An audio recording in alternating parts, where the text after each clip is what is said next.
তখন আল্লাহর কসম আমার মনে হচ্ছিল যে এখন মনে হয় প্লেনটা ভেঙে পড়ে যাবে আসলে।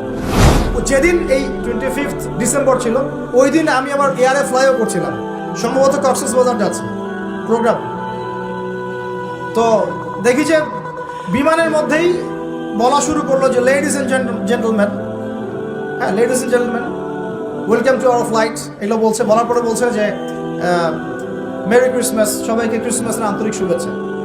তখন আল্লাহর কসম আমার মনে হচ্ছিল যে এখন মনে হয় প্লেনটা ভেঙে পড়ে যাবে আসলে, কারণ আমি একটা জানি। আল্লাহ পাক বলছেন সূরা মারিয়ামের শেষের দিকে পড়ে দেখেন, আল্লাহ পাক বলছেন ওয়াকালু ইত্তাখাযার রহমানু ওয়ালাদা, তারা বলে রহমান সন্তান গ্রহণ করেছেন। আউযুবিল্লাহ। তাকাদুস সামাওয়াতু ইয়াতাফাত্তারনা মিনহু, এই কথা শুনে আসমান ফেটে পড়তে চায়। ওয়া তানশাক্কুল আরদ, জমিন চৌচির হতে চায়। ওয়া তাখিরুল জিবালু হাদ্দা, পর্বত ফেটে পড়তে চায়, চৌচির হতে চায়। সুবহানাল্লাহ। লাকাদ জিতুম শাইআন ইদ্দা, তোমরা একটা চরম রকম ভয়ঙ্কর মিথ্যা প্রতারণাপূর্ণ কথা নিয়ে এসেছো। যখন বলছে কেউ মেরি ক্রিসমাস, তার মানে সে স্বীকার করছে যে 25শে ডিসেম্বরে আল্লাহ পাক ঈসা আলাইহিস সালামকে জন্ম দিয়েছেন। আউযুবিল্লাহ। তাই কি না? বুঝতে পারেন না কথা? আর আমরা নামাজে বলছি লাম ইয়ালিদ ওয়া লাম ইউলাদ, কুল হুয়াল্লাহু আহাদ আল্লাহুস সামাদ। লাম ইয়ালিদ, তিনি কাউকে জন্ম দেন নাই, ওয়া লাম ইউলাদ, তাকেও কেউ জন্ম দেয়নি, ওয়া লাম ইয়াকুল লাহু কুফুয়ান আহাদ। একবার এই সূরা পড়লে কোরআনে 3 ভাগের 1 ভাগ পড়ার নেকি হয়ে যায়। 3 বার পড়লে 1 খতম কোরআনের নেকি হয়ে যায়। এমনি এমনি হয় না, কারণ কোরআনের 3 ভাগের 1 ভাগ হচ্ছে আল্লাহর তাওহীদ। কোরআনের 3 ভাগের 1 ভাগ কি? আল্লাহর তাওহীদ। এই যে 3 ভাগের 1 ভাগ, আর 1 ভাগ হচ্ছে হুকুম আহকাম, কি করবে কি করবে না। আর 1 ভাগ হচ্ছে হিস্ট্রি, ইতিহাস, কি হয়েছে এই পর্যন্ত বিশ্বে। কোরআন 3 ভাগে ভাগ করতে পারবে না প্রিয় ভাইরা। এটা শিরক কিনা?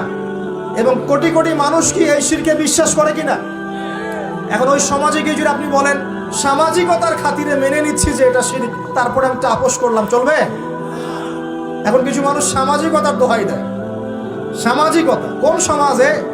যে সমাজ আমাকে শিরক শেখাবে ওই সমাজ, যে সমাজ আমাকে হারাম খাওয়া শেখায় সেই সমাজ, যে সমাজে মানুষ বেদাতি আমল করে সেই সমাজ। কোন সমাজের পূজা করবেন? কোন সমাজের ইত্তেবা করবেন? যেই সমাজ নবী সাল্লাল্লাহু আলাইহি ওয়াসাল্লামের আদলে গড়া সমাজ, সেই সমাজের আমরা তাবেদারি করবো ইনশাআল্লাহ। আর যেই সমাজ জাহেলিয়াতের আদলে গড়া, সেই সমাজের তাবেদারি করতে হবে। আল্লাহ পাক বোঝার তৌফিক দান করুন। তো এই যে কিছু মানুষ এখানে শিরক করছে, তারপর কিছু মানুষ কি বলছে যে গ্রহ নক্ষত্র চন্দ্র সূর্যের উপাসনা করা যায়, করছে না মানুষ? কিছু মানুষ কবর পূজা করছে কিনা? করছে কিনা? কিছু মানুষ মাজারের পূজা করছে কিনা? কিছু মানুষ মৃত ব্যক্তির কাছে এই নজর মানত করে কিনা? কিছু মানুষ মৃত ব্যক্তির কাছে এই যে কুরবানি জবাই করে কিনা? কিছু মানুষ এই যে জাদুবিদ্যার চর্চা করছে কিনা?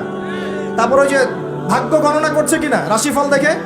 কিছু মানুষ টিয়া পাখির মাধ্যমে ভাগ্য গণনা করছে কিনা? প্রত্যেকটা রন্ধ্রে রন্ধ্রে শিরক। প্রথম শিরক হচ্ছে আকীদার, বিশ্বাসের। আল্লাহ ছাড়া কেউ সন্তান দিতে পারে, বিশ্বাস করলে শিরক। আল্লাহ ছাড়া কেউ আমাকে পরকালে বাঁচাবে, বিশ্বাস করলে শিরক।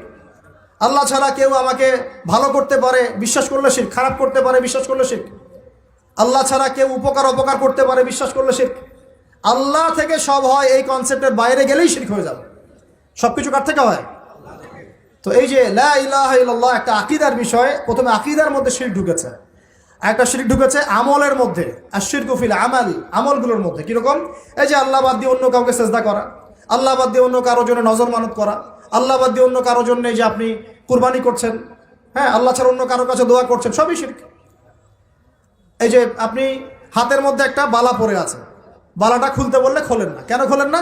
আপনার ধারণা এটা খুলে ফেললে আপনার ক্ষতি হবে, রোগ আর ভালো হবে না। এই যে আকীদা, শিরকি আকীদা, শিরকি আকীদা, টাটকা শিরকি আকীদাটা যদি মনে করেন যে এটা খুললে, এই যে আংটি একটা পরেছেন মনে করেন, এই নিয়াতে পরে থাকেন যে এই আংটি পরার পরে আমার রোগ ভালো হবে, টাটকা শিরক। এমনি যদি পড়েন সৌন্দর্য বর্ধনের জন্য পড়েছি, কোনো সমস্যা নাই, ইন্নামাল আমালু বিন্নিয়াত। কিন্তু যদি এই নিয়াতে পড়েন এই আংটিটা পরলে আমার রোগটা ভালো হবে, খুললে আর রোগ ভালো হবে না, ব্যাস শিরক হয়ে গেছে। তারপরে বিয়ে হচ্ছে না, তাবিজ করতেছে, তাবিজ করলে বিয়ে হবে, শিরক হয়ে গেল। আবার একজন একজনকে ভালোবাসে, অবৈধ ভালোবাসা, বৈধটা না অবৈধটা। এখন তার আবার বিয়ে ঠিক হয়েছে এক জায়গায়, এই বিয়ে সে ভাঙাবে, কবিরাজের কাছে গিয়ে বিয়ে ভাঙানি করতেছে, চালাচালি করতেছে, নকশা আঁকতেছে, করে না? স্বামী স্ত্রীর কথা শোনে না, স্ত্রী চলে গেছে কবিরাজের কাছে, গিয়ে বলছে আমার স্বামী আমার কথা শোনে না, তাবিজ করবো, তাবিজ দেন। স্বামী ঘুমায়, বালিশের নিচে দেখে তাবিজ। আছেন এরকম কুফরি কালাম? সবই